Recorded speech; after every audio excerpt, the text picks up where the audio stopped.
3, 4 আর team তারা মাঠের পারে ডিম তাদের খাড়া দুটো শিং তারা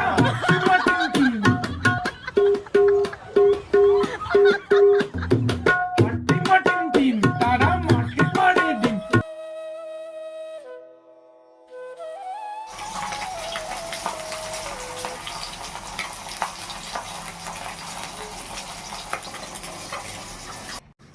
এখন আমরা খাওয়া দাওয়া করবো আর সেই জন্য ভাত বেড়ে নিচ্ছি। মাছটা একদম লাস্ট ভাজলাম।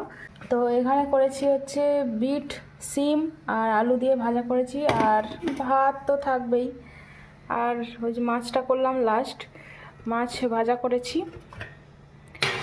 আর এখানে আছে তরকারি, চিকেন করেছিলাম, তো চিকেনের তরকারি রয়েছে, সেটা করেছি।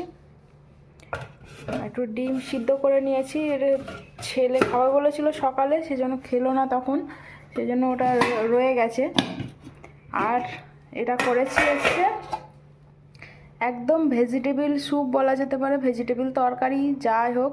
এখানে মোটামুটি 6-7 থেকে 8 রকমের সবজি আছে, সবটাই শীতকালীন সবজি। সিম থেকে, মটরশুঁটি থেকে, ওলকপি আছে, পালং শাক আছে, আর বেবি কর্ন আছে, নানান রকমের সবজি মোটামুটি 7-8 রকমের সবজি দিয়ে প্রেসারে একদম 4-5টা সিটি দিয়ে নিয়েছি, নিয়ে আর নুন দিয়েছি, একদম তেল মশলা দিইনি। তো এটা করেছি। তো আজকে মোটামুটি এই হচ্ছে আমাদের একদম হালকা পাতলা লাঞ্চ মেনু।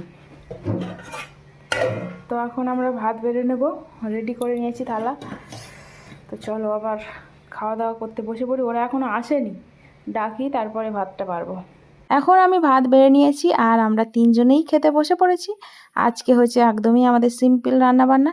তো চলো দেখা হচ্ছে নেক্সট ভিডিওতে। আজকের মতো টাটা।